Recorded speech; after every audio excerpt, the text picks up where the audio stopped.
So while they're bringing money up, I just want to tell you that there was a discussion last week between, I know Diane was part of this discussion, and Travis and Cindy were part of this discussion, and we did you a great injustice last week. Because what we should have done last week was we should not have been singing while they were unwrapping gifts, and we should have hid a microphone inside the Christmas tree, because you missed all the conversation that some at the front were being able to hear. Everything from, hey, look at this, I'm rich, to just conversation about what they did with the money and just all the talk while they were unwrapping the presents. And if we ever do that again, we will not sing. Y'all remind me, not sing during that time. We just hide a microphone inside the tree so you can just listen. It was highly entertaining, and I apologize because you couldn't hear any of that. So, all right. Same God, New Year. You know, I kind of struggled about, should I even preach a sermon about a new year coming along? And I'm thinking about that, and I wonder, like, what will we be talking about at the end of 2026? Like a year from now, I wonder what kind of things are going to happen.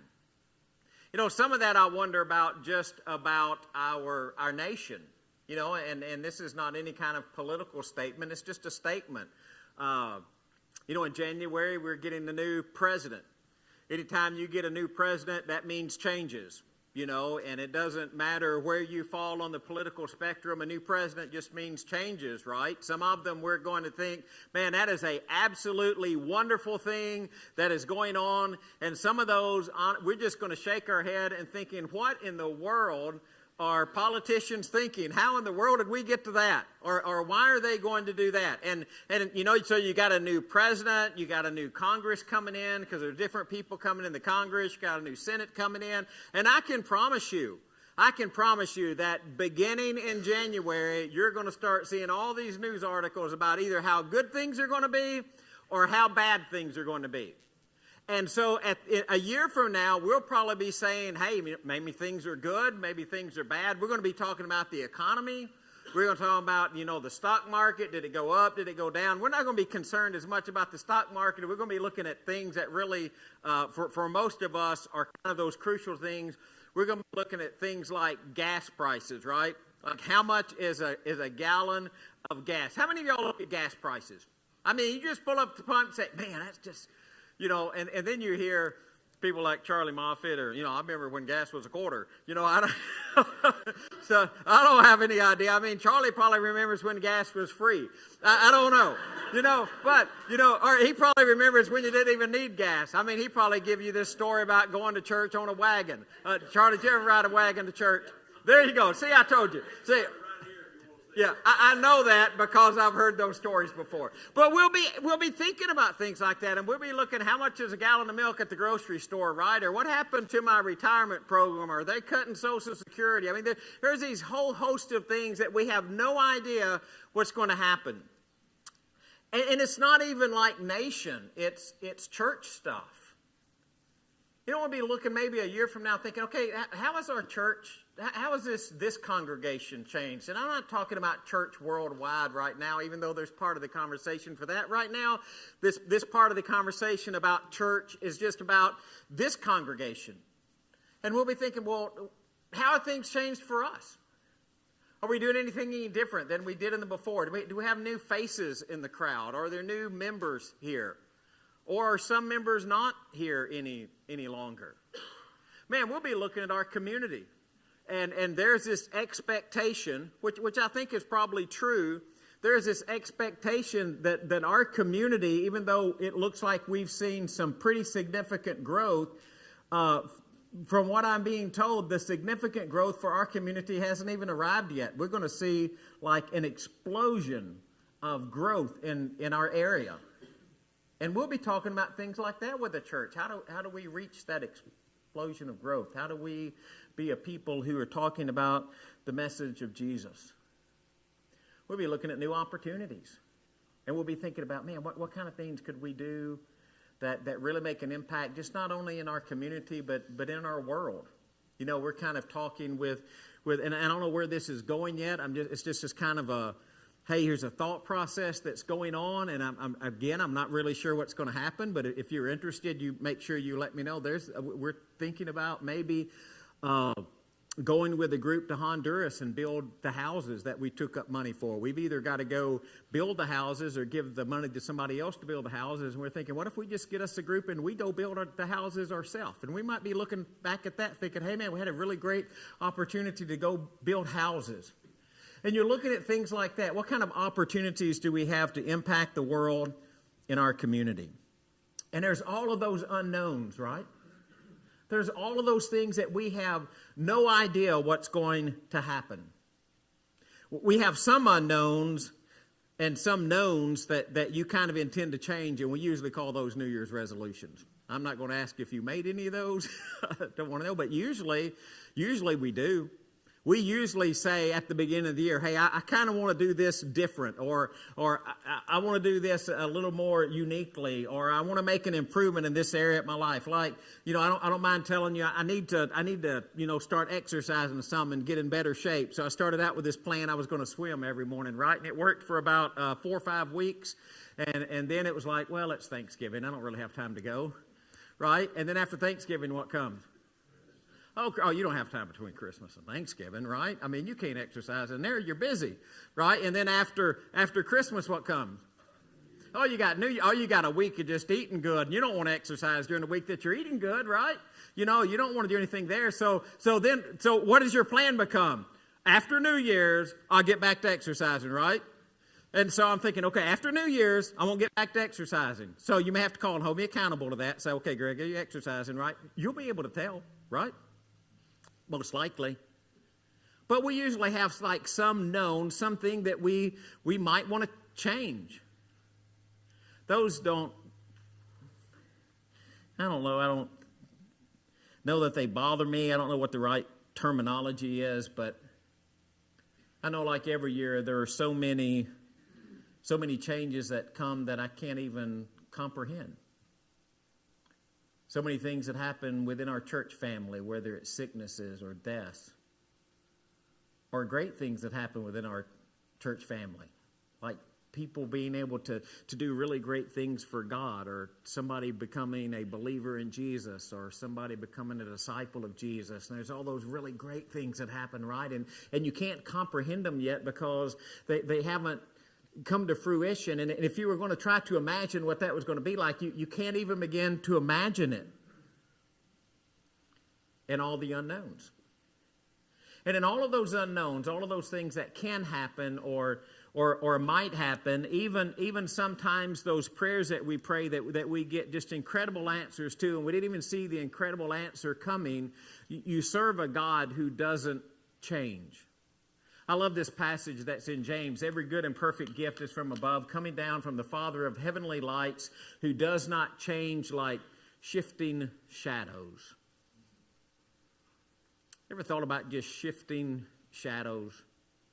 You're amazed at people who can look at a sundial and tell you what time it is. I mean, just the concept of a sundial. That sometimes the sun at a certain angle casts a certain amount of light. Somebody can look at that and say, I think it's so-and-so time. Have you ever known anybody like that? They just look up at those things, well, it's about 1 o'clock. And you're thinking, how in the world do they know that? Right? How can you tell that by a shadow? How can you tell it by something that seems so transitory? I was with the young professionals, been a couple of weeks ago. And I was sitting them and talking to them about church and vision for the church and what they see in the church. And one of the things I told them, I said, you know, sometimes I have a hard time communicating with your age group because I have illustrations that make perfect sense to me that don't make any kind of sense to you because we are so far removed from generations. All right? So I'm getting ready to tell you one, so that's why I'm telling you this. Because you probably, where are my young professionals at? Noah's a young professional. Okay. Did you ever watch Bonanza? Oh, no. Okay. Didn't watch Bonanza, don't know who little Joe Cartwright was? Don't know Bonanza, doesn't know. See, if I were to do this without telling you this, it'd make absolutely no sense. How many of you old folks like me remember Bonanza and little Joe Cartwright? Look at those hands, right? How many of you are so young you don't remember Little Joe Cartwright or Bonanza at all? All right, look at those hands. All right, well, Little Joe was the son of Ben Cartwright on a show called Bonanza. All right, and it's a Western. That's what I need you to know. You need to know it's a Western. And Little Joe, of all of the Cartwright boys, he was the fastest with a gun, right? Like he was the fastest draw. He was the one. He was also left-handed. All right. Now, you're thinking, Greg, where are you going with all this? There is this video, and I saw it I don't know, it's in the last few months. They you know how you scroll through and stuff pops up on your computer screen that you're supposed to watch that you really don't have time to watch, but it intrigues you, so you stop and watch it anyway? Okay, it's one of those moments. And it says, the draw that was faster than the shadow.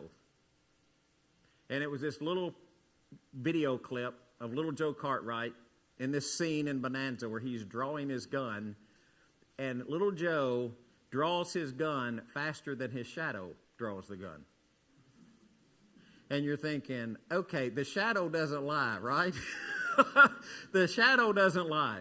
So I don't know exactly how that happened, but it was like the shadow was different than what reality was. Have you ever gone splunking? Anybody ever gone splunking? That's when you crawl around in a cave. You may not have known that was called splunking, right? You ever been down there splunking and then you see the light at the end where you're coming back out and all of a sudden you're like really happy that you're going to come back and see light again? You're going to get out of the dark? Or have you been down there before in one of those caves where they turn the light out and you get to be down there in complete, total darkness? And like you put your hand here and you can't see your hand and you're like, man, that's dark, right? So God comes along, and instead of you living in a world that has shifting shadows, instead of living in a world where it looks like somebody's draw with their 6-shooter is faster than their... Jesus comes along to give you stability. Because he's not like shifting shadows. He doesn't change with the times. He doesn't change with the winds. It's just a faint memory in my head, but it's at my grandmother's house who lived in Dewdrop, Lanes Ferry, only about a mile and a half apart. I don't know why they had different names, but they did. And in the room that I would stay in, the wind would blow and the trees would blow, and you would get shadows that would be on the wall, and you would think, man, look at those shadows moving. And Jesus comes along and God comes along and says, we're not like shadows. We're not just shifting around with the times. We don't shift the way that the thoughts and the world shifts, and we don't shift around. We don't change. We're the same. So the righteousness of Jesus Christ is the same yesterday, today, and forever. The morality of God, what God says is right and wrong, it's not going to shift through the times. It's solid. It's stable. It's like a rock you can stand on. It's like the song that we would sing at Vacation Bible School, right? Where do you build your house? I know y'all remember this because, we sang it right after Booster, be a booster. Don't be grouchy like a rooster, which I never understood as a Jesus song, right? I still don't know why we sang it at Vacation Bible School. And some of you are so young that you don't even remember singing Booster at Vacation Bible School, do you? That is a sign of changing times. That is the shadows of generations, right? Because generations change. Noah, did you ever sing Booster, be a booster? Don't be grouchy like a rooster? All right. Wow. Sadie's like, what in the world are you talking about, Greg? But if I were to start singing it, most of this congregation could sing it with me. We're not like that. We don't shift and change. There's this verse this is a King James version of this verse, by the way, where there's no vision, the people perish. And I have to tell you, preachers have knowingly, in some ways, misused that verses for years and years, okay? Because what we would say is where there's no vision, the people perish. So what we need to do is we need to have a vision for this church. We need to know where we're going, and we're going to sit down and we're going to get a vision plan together. Now, it's good for churches to have vision plans together, and it's good for churches to know where they're going, but don't put them on this verse, okay? Put them on something else. Because that's not really what that verse means. The NIV does a pretty good job with that verse, and it says, where there is no revelation, people run wild. Do you know what the second part of that verse is? Blessed is the one who keeps the law. So where there's no revelation, the vision here is not vision about where you're going. The vision here is tied to a word, which means where there is no vision from God, where there's no revelation from God, where there's no word from God, where God does not make something known, people just run wild. So if you were to leave the world up to us without the vision of God, meaning the revelation of God, God telling us what's important, what do you think the world would look like if God just left the world up to us? I'm just telling you, it would be absolute chaos and disaster. Things that God say are not good for us, we'd be the first ones to say they're the very best thing we could ever do. We wouldn't have any kind of direction in life. You see this in other verses in the Bible, and they're kind of connected, but they're not. There's one that says, raise up a child in the way you go, and when he's old, he won't depart from it. That's one way to translate that verse. You know another way to translate that verse? If you let it, wow. That's pretty powerful, isn't it? How many of you?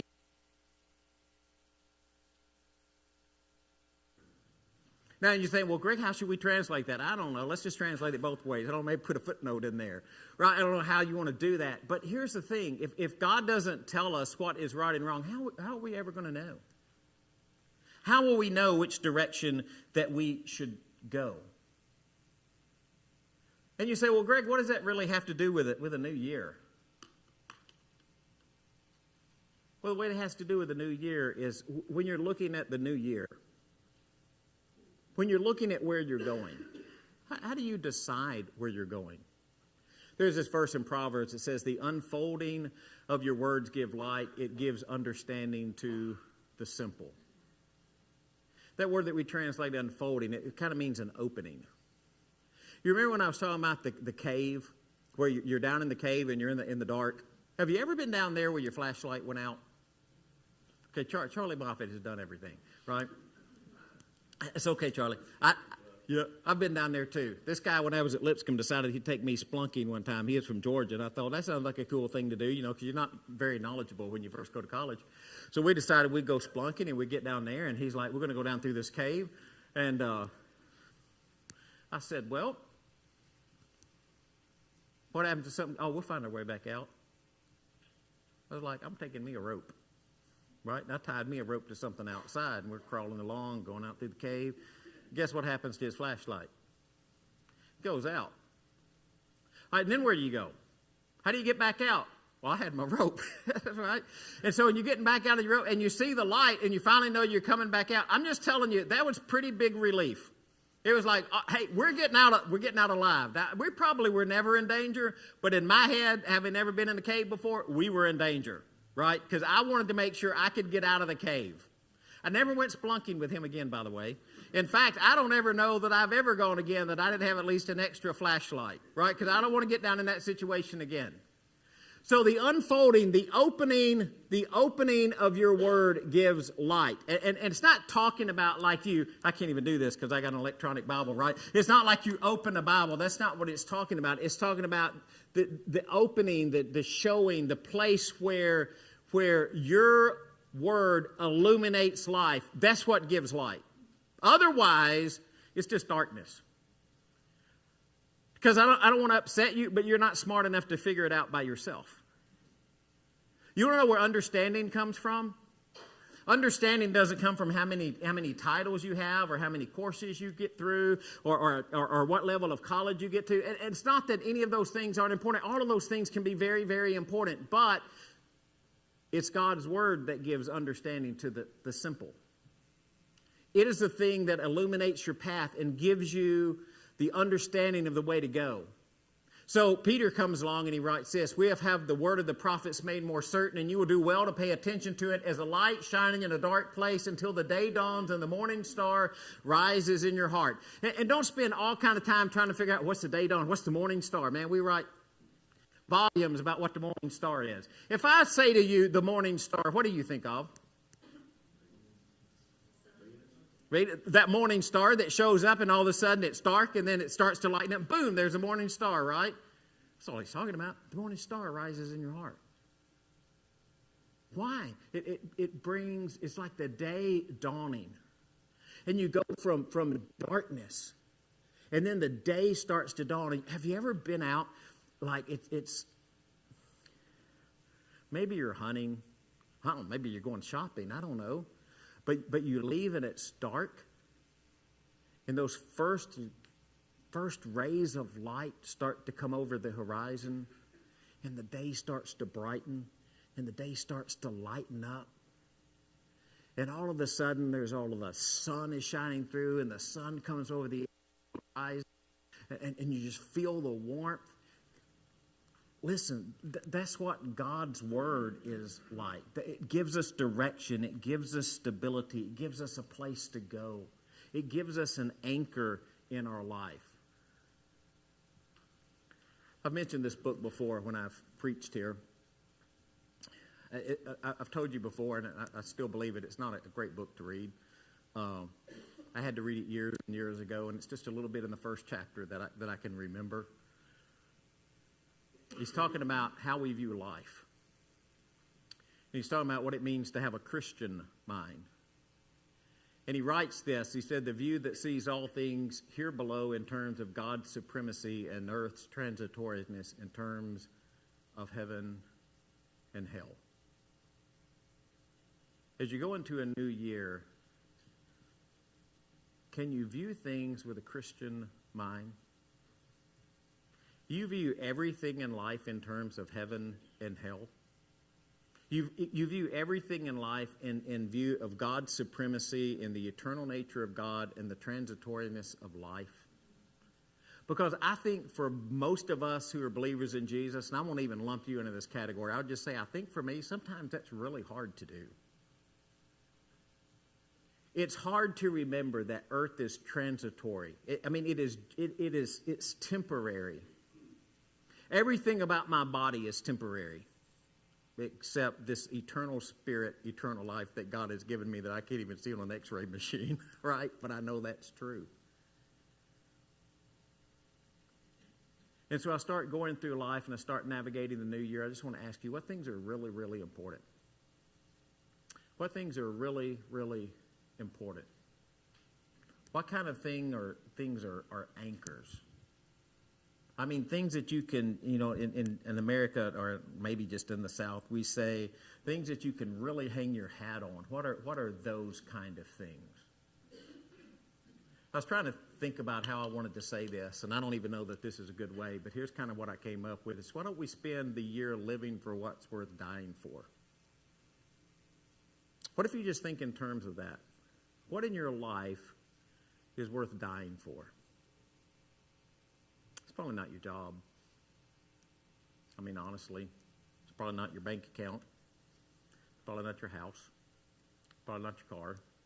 It's probably not any kind of personal kind of possession. Because kind of like preaching to the choir here, you know those are all temporary, right? If I would ask you, what would you die for? What would you say? Most of us honestly would say we would die for family. Probably would. I don't know that I would, but I think I would. I think if it came down between me and one of the members of my family, I think I would step in front of danger without a thought. Is that worth dying for? Yeah. The thing is uniquely about family, and I don't tell you that I understand everything about it, but I honestly believe this is not necessarily Bible theology. This is just Greg theology of what I read in the Bible. I think probably my family I hope to know for eternity. I hope to get to heaven, and I hope I bump into Diane walking around in the garden of God up there somewhere, and she says, "You remember when we were married down there? You were hard to deal with, buddy." And I'd say, "I know, baby, but you were wonderful," And kind of hope that'll happen. I wouldn't mind bumping into Charlie Moffat while I'm up there. Can you live for what's dying? What's worth dying for? Would you die for your faith? If anyone says to me, and comes to me and does not hate his father and mother, his wife, his children, his brothers and sisters, yes, even his own life, he cannot be my disciple. And man, you read that verse, you think, man, I gotta hate my parents? No, I don't think you're supposed to hate your parents. In other places it says you love and you respect your parents. Jesus did this teaching sometimes where this is what I call it, exaggeration for the sake of emphasis. And what he's trying to emphasize to you is you got to love me more than all things. Even your own life. Even your own life. So in Revelation it says they overcame him by the blood of the Lamb, talking about Satan, and by the word, the overcame him part. They overcame Satan and all of the things that had to do with Satan. They overcame that by the blood of the Lamb and by the word of their testimony, and they did not love their lives so much as to shrink from death. They loved Jesus more than they loved physical life. And you say, Greg, that's really hard stuff. It is hard stuff.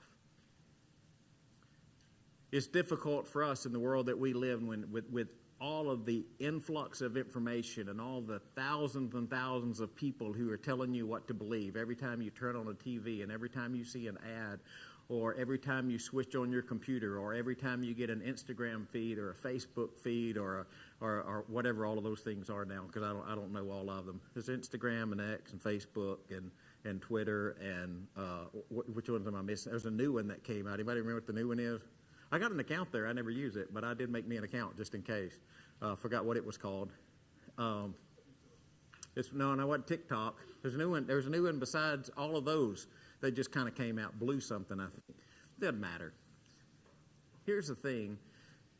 Your world is bombarding you with more information than any world has ever bombarded people with information since time began, I think. And I am just going to tell you up front that Satan is using every one of those avenues to try to impact your mind because he wants to win the battle for your soul, your mind, and your heart. That's what he wants. And he will use every one of those platforms to do it. Now, I'm not telling you all of those platforms are evil. I'm not telling you to go delete all of them off your phone. That's a different conversation we'll have on a one-by-one basis, all right? Depends on what you're using them for and how you're using them, because every one of those platforms I have an account with.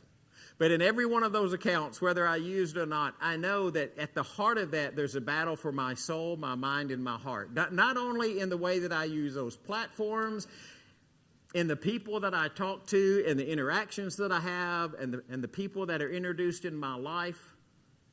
Every time I try to do a job or meet a new person or do something different, I know that there is this battle for my soul, my mind, and my heart, knowing that there's an anchor of God's light. God is trying to illuminate me. He's trying with no shadows at all to tell me exactly where I should go. And the only question I have for you as you move into that new year is, where's your anchor? Where is your anchor? What are you going to judge things by? How are you going to determine what is right and good and holy and just? How are you going to try to interpret information and interpret the world that you live in? How are you going to find the thing that's most important? Can you live for those things that are worth dying for? So instead of a New Year's resolution, just a question. What do you think your most significant spiritual victory should be this year? Not physical, not job promotion, not anything worldly. What do you think your most significant spiritual victory should be? If you were going to think back, remember I said at the very beginning, I wonder what we'll be talking about when 2026 starts. When 2026 starts, if you were to say, man, when 2026 starts, I would like to be at this spot on my journey with God, what would be a victorious thing to have done? And it may not be a physical thing. It might be a change in the way that you think. Change in the way you discern information. Maybe something that you read. Maybe something that you meditate on. Maybe you decide you need to spend more time in prayer or more time listening to God. Maybe you decide the thing that really gets you outside your box would be to share your faith with someone else. Maybe you decide to be more reflective. Maybe you know that there is one thing in your life that is that you should not be doing. And this year you need to make sure that you start living a more holy life. And there is this one thing in life that you need to get rid of. And you can't do it by yourself. And you're going to ask somebody to help you. Or maybe it's not one thing you haven't that you've been doing that you shouldn't. Maybe it's one thing that you know you should be doing that you're not. Maybe it's the influence that you can have over somebody, or maybe it's a relationship you have with somebody in your family, or a relationship that you have with your friend. You know that there's one thing that you really ought to be doing, and you're just not doing it. And maybe you decide, this year I need to make an improvement here. I'm not trying to make it complicated. I'm just asking you, how can you be closer to God a year from now than you are now? What kind of growth do you need to make? And remember, when we talk about closeness to God, it's never that God is far from us. God is always right there with us. If there's a distance there, we usually create it, not Him. If you go into the new year, what's really going to be important? Can you live this year for the things that are worth dying for, which is your relationship with God? And I think your relationship with your family. The thing I found about spiritual growth a lot of times is it's really hard to do it by ourselves. Sometimes we need help.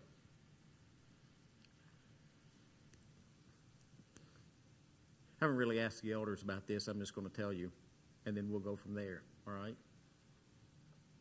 I met with the young professionals. I told you that 2 or 3 weeks ago. And they said something that really struck me. And this is what they asked. They said, when we do the invitation, why is it always like you have to do something wrong to come down front and pray? What if you just need help? What if you don't need to come up front and tell anybody what you need? You just need to come up front while they're singing and kind of kneel down and pray and have somebody come up, put their arm around you. Don't even ask you what you're praying about. Just sit there with you so you have a spot that you can come and sit down and talk with God. In other traditions, they may call it a prayer bench or something else. And I sat and I listened to them and I thought, you know what? Why is that? And I know I'm going a little long, but I got to tell you this. Let me tell you one of my favorite times. One of my favorite times at Clarksville Highway. It was a Sunday morning. We didn't have chairs. Anybody remember the Sunday morning we didn't have chairs? We're taking all the pews out. We're bringing all the chairs in. And so the chairs didn't come on time. So we had a Sunday morning. We didn't have chairs. We asked everybody to bring their own chair. You remember that? We put them all around the walls. I stood in the middle and preached. I feel like I was on one of those rotisserie Lazy Susan things that morning. I was just spinning around speaking. But at the invitation, we asked everybody to stay seated. And we said, if you got anything you want to pray about, just stand up. And I learned this from a church down in Alabama, which was really incredible. But somebody would stand up and we'd just stop where we were and we'd have a prayer for that. And then somebody else would sit down and we'd start singing again. Somebody else would stand up. We'd stop. We'd pray again. I don't know if y'all remember this, but we prayed like 25, 30 minutes that morning. It's really sweet. One of my favorite Sundays. And I'm not asking for us to do that again this morning. We'll stand and sing like we normally can. But one thing that I do want to remove from that, I want to remove the stigma that for you to come up here and pray, you have to have done something wrong that you need to confess before the church. Maybe something's happened this week and you are just so thankful to God that you cannot express your thankfulness enough, and not that it's theologically required. Maybe you just want to come and kneel down for a second and say, God, thank you for so-and-so, because I never saw that coming. Never knew it was going to be that good. Maybe you're really struggling with something. You don't want anybody to know what you're struggling with. You just need a prayer for it. You just need to know somebody is here to support you and help you and care for you, and you want to come down and you want to kneel down. You want somebody to put their hand on your shoulder, and you don't even want to talk to anybody. You don't want to tell them anything about what's going on except you just want to kneel down and pray. Or maybe you're the kind of person that when somebody comes up here to kneel down and pray, you are an encourager and a builder up of people, and you just want to walk up and you want to put your hand on their shoulder because you don't know what they're going through. You just want them to know that you'll help them, that you'll be with them. And I sat down and I listened to our young professionals talk about that, and I thought, what incredible maturity from a group of believers. Just to know that we're not in this alone. Wherever you are in your walk, you're not by yourself. That's why you're a member of a congregation. That's why you're a member of Clarksville Highway. And if we don't accomplish anything else through the next year, I hope that we accomplish that people know they are not in a walk by themselves, that we're together, that we are one, and that no matter what you're going through or no matter what you're struggling with, you can talk to somebody, you can have somebody to help you, and we won't be judgmental. We will be helpful and understanding and help you through your journey. So if for some reason you need to just come and kneel and pray, or you have some other need, and I'll also encourage you this. If you don't ever want to walk up here at the front for whatever reason, whether it's to speak to somebody or just to pray, find somebody in this church that you love and you trust and sit down and talk with them. So at the end of the year, one thing that we can say about one another is we don't always understand everything that's happening, but we will always help one another with the struggle and the walk. And we'll rejoice with one another, and we'll cry with one another. So if you need to do anything this morning, I'm going to ask you to do that while we stand and sing.